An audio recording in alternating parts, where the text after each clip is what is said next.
So guys, ito ngayon yung nagtitrending dito sa Quiapo na barbecue meal with rice. Sa halagang 40 pesos, meron ka ng barbecue with rice.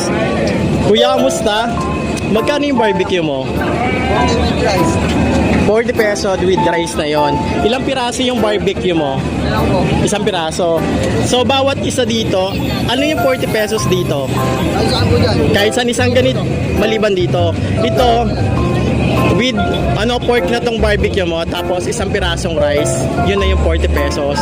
So pwede na to guys, pantawid gutom. Kapag galing kayo sa Quiapo, Simbahan Church, pwede kayong dumaan dito. Anong oras ka nandito?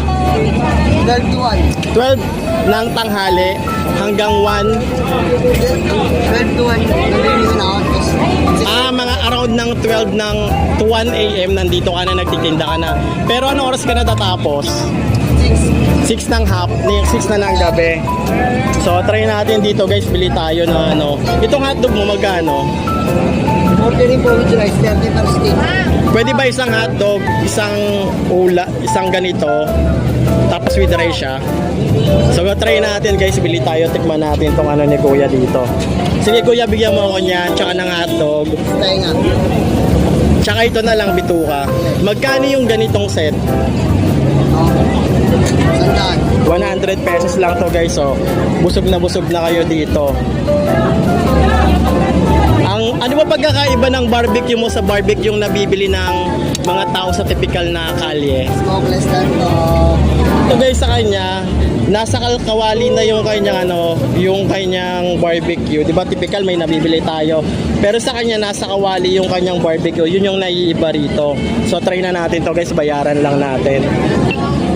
Ito ngayon yung nagtitrending na pagkain dito sa Quiapo. So ito yung barbecue with rice sa halagang 40 pesos. Pero kung gusto nyo marami kayong ulamin, dito guys, sa halagang 100 pesos, meron na kayong bituka ng manok, laman, at saka may hotdog na rin kayong kasama. May kasama na rin tong rice. So talaga naman yung 100 pesos nyo, kung nagtitipid kayo, talaga namang sulit na tong guys. Ayan guys, malaki rin yung kanyang bituka ng manok.